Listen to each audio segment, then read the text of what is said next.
আসসালামু আলাইকুম এবং স্বাগতম জানাচ্ছি আমার চ্যানেলের নতুন একটি ভিডিওতে। আশা করি আপনারা সবাই ভালো আছেন। আজকের ভিডিওটি বাংলাদেশের লক্ষ লক্ষ সরকারি কর্মচারী, পেনশনার এবং তাদের পরিবারের জন্য অত্যন্ত গুরুত্বপূর্ণ। আপনি যদি সরকারি চাকরির সাথে যুক্ত থাকেন বা আপনার পরিবারের কেউ সরকারি চাকরি করেন, তবে আজকের এই ভিডিওটি আপনার জীবনের অন্যতম সেরা একটি ভিডিও হতে যাচ্ছে। আজকের ভিডিওতে আমরা এমন কিছু প্রশ্নের উত্তর খুঁজব যা গত কয়েক বছর ধরে আপনাদের মনে ঘুরপাক খাচ্ছে। নবম পে স্কেল কবে কার্যকর হচ্ছে? নতুন পে স্কেলে আসলে কারা কত বেতন পাবেন? গ্রেড ধাপ কি কমছে নাকি আগের মতোই থাকছে? আর সবচেয়ে বড় প্রশ্ন, ১১ থেকে ২০ গ্রেডের কর্মচারীরা কি এবার সত্যি সত্যি বৈষম্যমুক্ত একটি পে স্কেল পেতে যাচ্ছেন? বন্ধুরা, ভিডিওটি না টেনে শেষ পর্যন্ত দেখবেন, কারণ ভিডিওর একদম শেষের দিকে আমি আপনাদের এমন কিছু গোপন ও গুরুত্বপূর্ণ তথ্য দেব যা পে স্কেল সম্পর্কে আপনার ধারণা সম্পূর্ণ বদলে দেবে এবং যা আপনি এর আগে হয়তো কল্পনাই করেননি। ভিডিওর মূল আলোচনায় যাওয়ার আগে কৃতজ্ঞতা প্রকাশ করছি জনপ্রিয় গণমাধ্যম এখন টিভির প্রতি। সম্প্রতি এখন টিভিতে নবম পে স্কেল এবং সরকারি কর্মচারীদের বেতন কাঠামো নিয়ে একটি অত্যন্ত গুরুত্বপূর্ণ প্রতিবেদন প্রকাশিত হয়েছে। তাদের সংবাদের শিরোনামে যা উঠে এসেছে এবং আনুষাঙ্গিক যেসব তথ্য আমরা পর্যালোচনা করেছি তা নিয়েই আজকের এই বিস্তারিত বিশ্লেষণ। চলুন তাহলে মূল আলোচনায় প্রবেশ করা যাক। শুরুতেই কথা বলা যাক বর্তমান প্রেক্ষাপট নিয়ে। আপনারা জানেন, সর্বশেষ ২০১৫ সালে অষ্টম পে স্কেল ঘোষণা করা হয়েছিল। এরপর দীর্ঘ সময় পেরিয়ে গেছে। এই সময়ের মধ্যে বাংলাদেশের অর্থনীতির চাকা অনেক ঘুরেছে, কিন্তু তার সাথে পাল্লা দিয়ে আকাশচুম্বী হয়েছে দ্রব্যমূল্য। চাল, ডাল, তেল থেকে শুরু করে জীবনধারণের প্রতিটি উপকরণের দাম এখন সাধারণের নাগালের বাইরে। বিশেষ করে যারা ১১ থেকে ২০ গ্রেডের কর্মচারী, তাদের সংসার চালানো এখন এক প্রকার যুদ্ধের শামিল। এই পরিস্থিতিতে নতুন পে স্কেল বা নবম পে স্কেল কোনো বিলাসিতা নয়, বরং এটি এখন সময়ের দাবি। এখন টিভির প্রতিবেদন এবং বিভিন্ন সূত্র বিশ্লেষণ করে যে তথ্যটি সবার আগে সামনে আসছে তা হল পে স্কেল বাস্তবায়নের সময়সীমা। কবে কার্যকর হচ্ছে এই বহুল প্রতীক্ষিত নবম পে স্কেল? সূত্র বলছে, সরকার বিষয়টি নিয়ে অত্যন্ত গুরুত্বের সাথে ভাবছে। সাধারণত যে কোনো পে স্কেল বাস্তবায়নের আগে একটি পে কমিশন গঠন করতে হয়।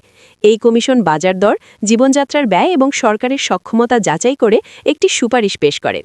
আমাদের কাছে আসা আপডেট তথ্য অনুযায়ী খুব শীঘ্রই এই পে কমিশন গঠনের আনুষ্ঠানিক ঘোষণা আসতে পারে। আর যদি পে কমিশন তাদের কাজ দ্রুত শেষ করতে পারে, তবে আগামী অর্থবছরের শুরু থেকেই আমরা নতুন পে স্কেলের বাস্তবায়ন দেখতে পারি। অর্থাৎ কার্যকর হওয়ার তারিখটি খুব বেশি দূরে নয়। এখন প্রশ্ন হলো, এই নতুন পে স্কেলে কারা লাভবান হবেন এবং বেতন কতটা বাড়বে? দেখুন, অষ্টম পে স্কেলে আমরা দেখেছিলাম যে সর্বোচ্চ এবং সর্বনিম্ন বেতনের মধ্যে একটি বিশাল তফাৎ ছিল, যা নিয়ে গত কয়েক বছর ধরে মাঠ পর্যায়ে ব্যাপক ক্ষোভ রয়েছে।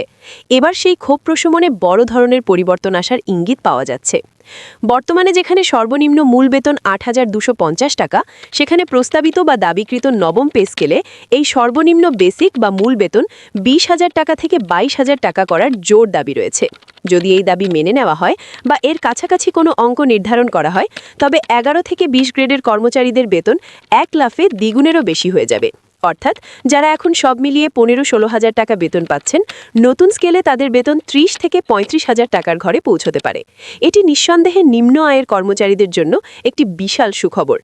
শুধু তাই নয়, যারা মধ্যম সারির কর্মকর্তা অর্থাৎ দশম গ্রেড থেকে তদূর্ধ্ব গ্রেডে আছেন, তাদের বেতন কাঠামোতেও আসবে আমূল পরিবর্তন। বর্তমান বাজার ব্যবস্থার সাথে সামঞ্জস্য রেখে তাদের বেসিক স্যালারিতেও সম্মানজনক প্রবৃদ্ধি যোগ করা হবে।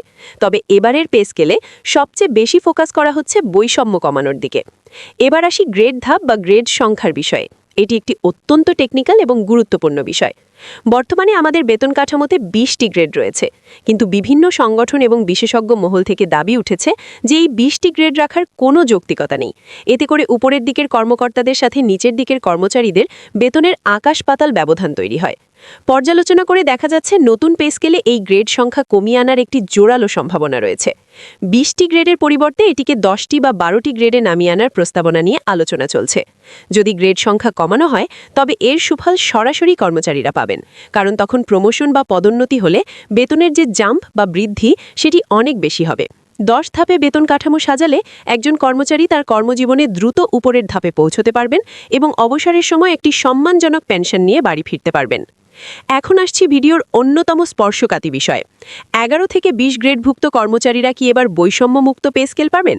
আপনারা জানেন অষ্টম পে স্কেলে টাইম স্কেল এবং সিলেকশন গ্রেড বাতিল করার ফলে এই গ্রেডের কর্মচারীরা সবচেয়ে বেশি ক্ষতিগ্রস্ত হয়েছিলেন। তাদের পদোন্নতির সুযোগ সীমিত হয়ে গিয়েছিল। এবার কিন্তু হাওয়া বদল হয়েছে।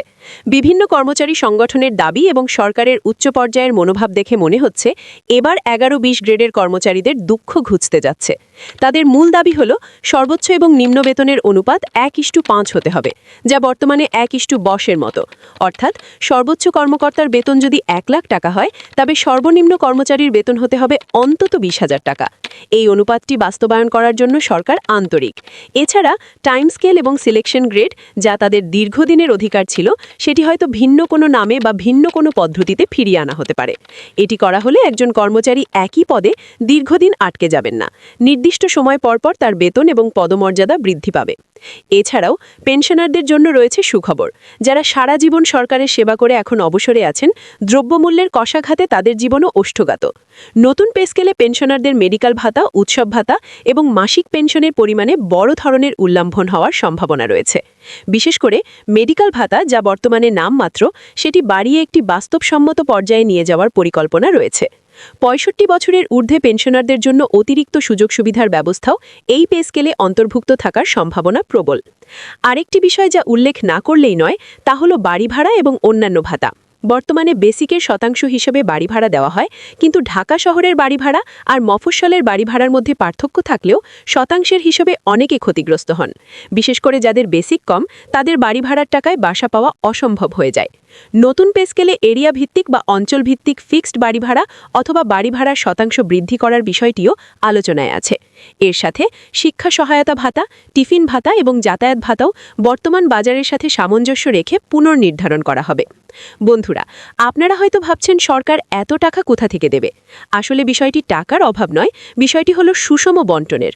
রাষ্ট্রের আয়ের একটি বড় অংশ যদি অপচয় রোধ করা যায় এবং দুর্নীতি কমানো যায়, তবে সরকারি কর্মচারীদের এই বেতন বৃদ্ধি অর্থনীতির উপর খুব বেশি চাপ সৃষ্টি করবে না। বরং কর্মচারীদের হাতে টাকা থাকলে বাজারে টাকার প্রবাহ বাড়বে, যা অর্থনীতির চাকা সচল রাখতে সাহায্য করবে। এবার আমি আপনাদের সেই গোপন এবং গুরুত্বপূর্ণ তথ্যটি দেব, যা আমি ভিডিওর শুরুতে বলেছিলাম। খুব মনোযোগ দিয়ে শুনবেন। প্রচলিত পে স্কেলের ধারণার বাইরে গিয়ে সরকার এবার পার্মানেন্ট পে কমিশনের দিকে ঝুঁকতে পারে। এর মানে হলো প্রতি 5 বা 10 বছর পরপর পে স্কেলের জন্য আন্দোলন বা অপেক্ষা করতে হবে না। এই গোপন তথ্যটি হলো নতুন পদ্ধতিতে প্রতি বছর মুদ্রাস্ফীতির সাথে সমন্বয় করে স্বয়ংক্রিয়ভাবে বেতন বৃদ্ধির একটি রূপরেখা তৈরি করা হচ্ছে। অর্থাৎ বাজারে যদি জিনিসের দাম 10% বাড়ে, আপনার বেতনও সেই অনুপাতে বেড়ে যাবে। একে বলা হচ্ছে ইন্ডেক্সিং। উন্নত বিশ্বে এই পদ্ধতি চালু আছে।